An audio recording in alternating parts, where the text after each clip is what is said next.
Dor, hai guys, David di sana, gue di sini, kalian di situ. Balik lagi bersama Cardigan Review. Kali ini gue mau review dan unboxing Realme GT Master Edition. Oh iya, sebelum gue pilih ini handphone, ada beberapa pilihan yang gue pertimbangin juga. Kayak misalnya Poco F3 Pro, Poco X3 GT, sama Samsung A52s 5G. Khusus yang Samsung ya, dia jeroannya sama kan, Snapdragon 778G. Terus yang dua tadi itu di kisaran harga yang mirip-mirip. Terus kenapa akhirnya gue milih Realme GT Master Edition? Apalagi ini udah akhir tahun ya, mungkin banyak juga di antara kalian yang mikir kayak tanggung gitu kalau misalnya beli di akhir tahun, karena tahun depan udah pasti banyak handphone baru yang masuk. Sambil gue kasih alasan kenapa gue beli, sambil kita unboxing ya.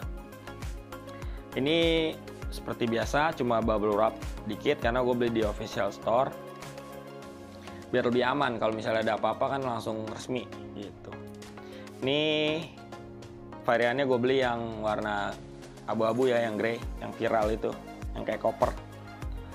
Ini bisa lo baca sendiri selling pointnya. Gue beli yang varian 8256.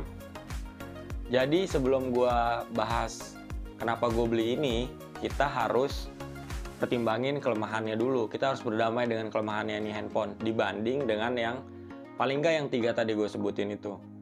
Yang pertama, kelemahan dia itu dia spekernya masih mono kalau dibanding yang lain ya. Terus kelemahan yang kedua, secara spek dia masih kalah mungkin dari dua Poco itu, atau sama Samsung dia kalah secara IP rating karena Samsung udah anti air IP68. Terus secara kamera juga dia kalah sama Samsung karena Samsung udah ada OIS, yang ini belum.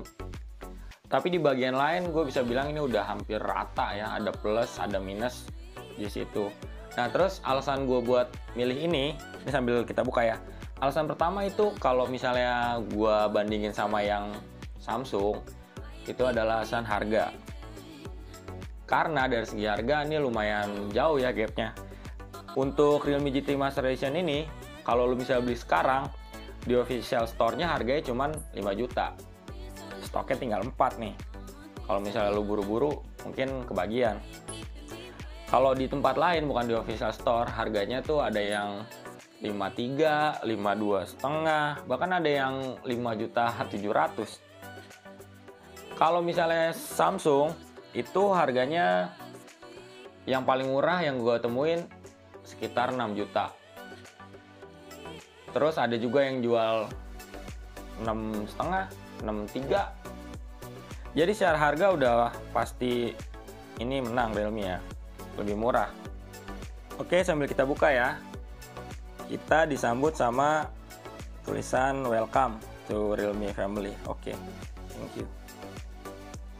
Terus di baliknya ada handphonenya. Ini kita lihat dulu nih isinya apa nih.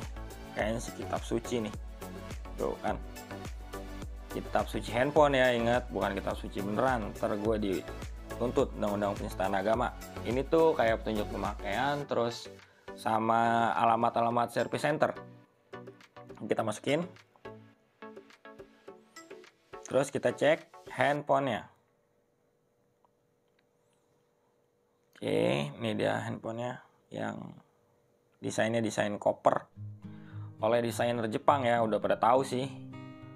Ini desainnya terus terangnya cakep sih, kayak beda dari yang lain gitu. Kalau misalnya lu pakai ini udah tau no, Realme itu.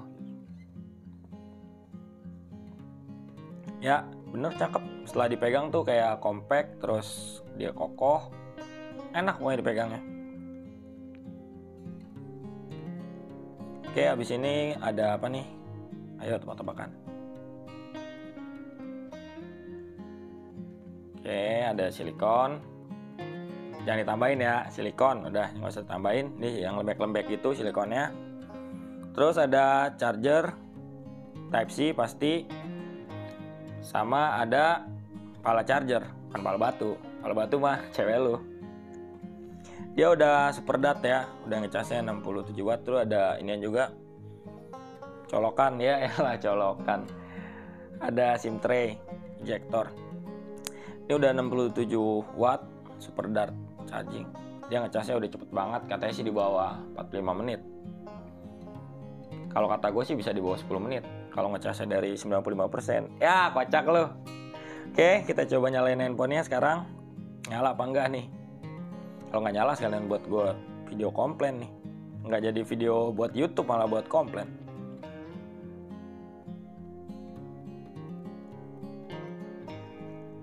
Oke, sambil nyalain, gue kasih alasan keduanya ya kenapa gue beli ini. Kalau dibanding sama Poco X3 GT, terus terang aja tuh harga lebih murah. Tapi kayaknya ini lebih oke kalau menurut gue ya, sesuai dengan kebutuhan gue gitu. Karena kan ini udah AMOLED juga layarnya, terus sidik jari udah di layar, desain cakep. Jadi gue mutusin buat beli ini. Udah gitu Dimensity yang baru katanya sih ada sedikit kurang optimal gitu. Jadi gue pilih yang udah pasti-pasti aja, Sinaga. Bukan Sinaga orang Batak ya, si Snapdragon. Ini sambil gue setting-setting. Itu alasan keduanya. Alasan ketiga, kenapa gue lebih milih ini dibanding Poco F3. Terus terang aja ya, kalau buat Poco F3 itu agak berat ya sebenarnya, karena itu juga masih menggiurkan 870 bro. Ini kalah jelas kalau secara SoC sama 870. Tapi gue lihat itu handphone, pertimbangan gue ya, itu handphone udah lumayan lama, udah setahun. Terus ini juga kayaknya masih aman dalam 2-3 tahun ke depan. Terus udah gitu dia jaringan 5G-nya nggak ada N40. Jadi kalau Telkomsel, lu pakai Telkomsel kayaknya nggak bisa. Gitu ya alasan gue pilih ini ketimbang 3 itu. Desain udah pasti ya, udah pasti menang. Ini gue setting-setting dulu sambil gue jelasin dikit aja ya. Ini SoC-nya 778. Terus dia SIM-nya cuman SIM card doang ya, lubang SIM tray-nya tuh isinya cuman SIM card, nggak ada buat memory card. SIM card-nya dual. Terus dia mono, speakernya, kameranya ada di kiri, kamera depannya. Terus kamera belakang ntar gue jelasin sambil kita cek kamera. Habis ini mau gue kasih lihat ini ya. Kita baru beli ini udah langsung dapat updatean. Karena kan ini udah 3-4 bulanan ya bahkan. Jadi kita baru beli langsung dapat update. Ntar gue kasih lihat habis ini.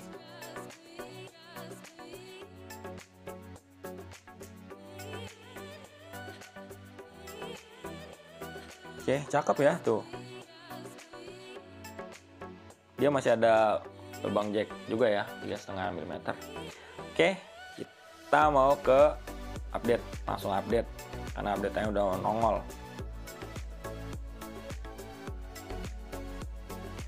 Nah, kita sekarang langsung update nih guys. Karena kan udah 4 bulanan, jadi langsung baru beli lo langsung ada updatean. Kita update ini, terus nanti hapus-hapusin juga aplikasi bawaan yang lo nggak butuhin. Terus sama kita lihat juga nih, dia dapat sisa berapa giga sih dari aplikasi bawaan yang udah kepakainya. Di sini kita bisa lihat sisa 235, berarti kepake sekitar 30 giga. Terus lu bisa hapus-hapusin kalau emang lu nggak butuh aplikasi-aplikasi bawaannya, lu hapus-hapusin. Oke, sekarang kita langsung cus ke kamera ya. Sebelum kamera ntar gue tes juga sidik jarinya, pembacaan sidik jarinya cepat apa enggak, responsif apa enggak. Oke guys, langsung kita cek. Dan ternyata cepet ya, cukup cepat ini, responsif.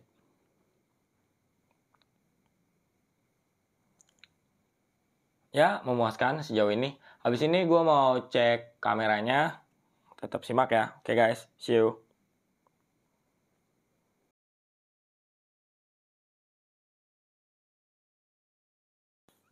Sebelum ke kamera, gue mau kasih lihat lagi satu fitur unggulan handphone ini.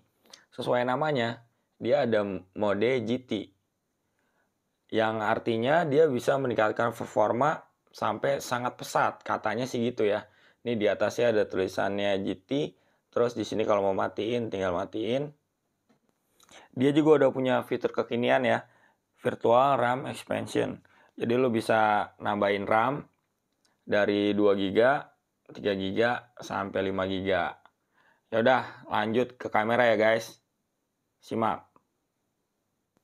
Setup HP ini triple kamera. Kamera utamanya 64 megapiksel f1.8. Kamera ultrawide-nya 8 megapiksel f2.2 sama kamera makro 2 megapiksel f2.4.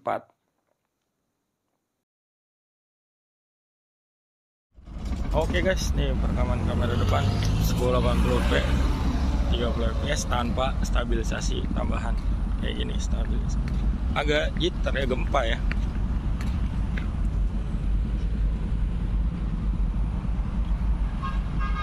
Coba gue pakein stabilisasi ya.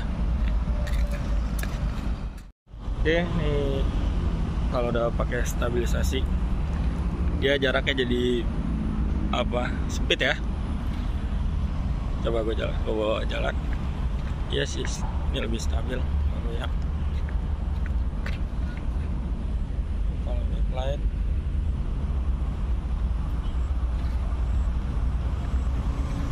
kalau agak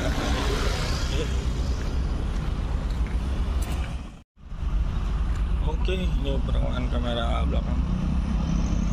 Resolusi 4K 30 fps.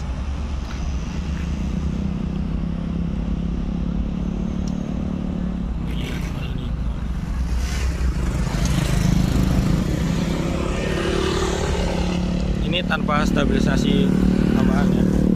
Lumayan stabil.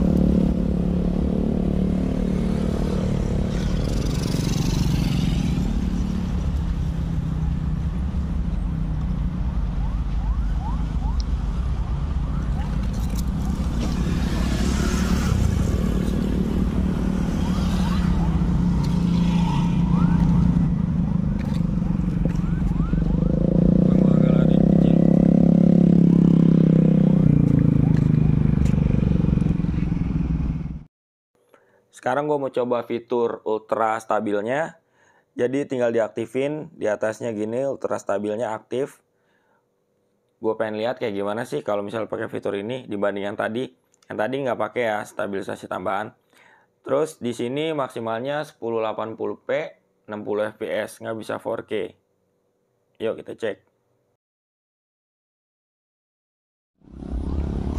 Oke, ini kalau pakai ultra stabil di sini namanya. Dia lebih halus ya ISP-nya. Ini resolusinya 1080p 60 fps. Aman ya, yuk.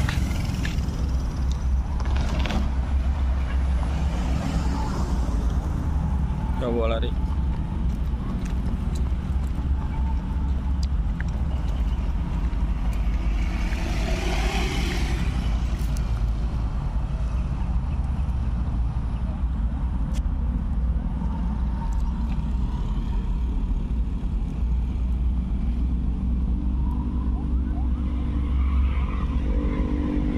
Aman ya, autofocusnya juga aman.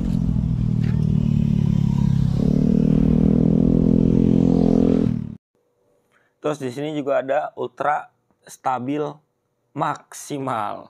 Jadi udah ultra stabil maksimal lagi. Cara nyalainnya tetap yang ultra stabilnya on, terus di bawah nih ada nih, di bawah pojok kiri ada tulisan max, lo klik. Udah, nih udah ultra stabil maksimal.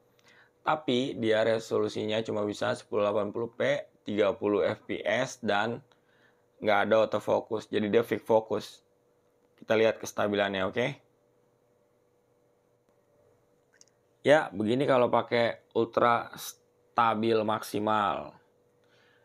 Dia resolusinya mentok di 1080p 30 fps. Terus udah gitu fix fokus. Jadi lo nggak bisa autofocus. Ini udah gue goyang-goyangin lo, gue gempa-gempain, tapi tetap stabil. Bener-bener gue goyang-goyang kayak ngocok-ngocok pop ice gitu. Tetap stabil. Oh iya, ini gue ganti suaranya jadi suara pakai mic ya. Tadi itu gue pakai mic bawaan. Yang dari awal video kamera depan tuh semuanya murni mic bawaan handphone, makanya berisik banget. Jadi gue pindah. Di sini gue ajak lo buat lihat kamera ultrawide-nya kayak gimana, masih layak nggak buat ngerekam.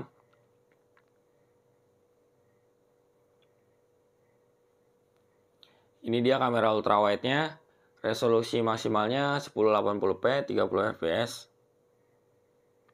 Dan nggak ada stabilisasi tambahan ya, tapi udah cukup stabil. Gue lihat fix fokus juga pasti udah cukup stabil, nggak ada gempa-gempa yang parah, malah nggak gempa sama sekali sih. Habis ini terakhir gue bakal kasih lihat lu kalau low light, video low light kayak gimana sih. Ini bener-bener low light, nggak pakai flash, ya udah gini aja gitu.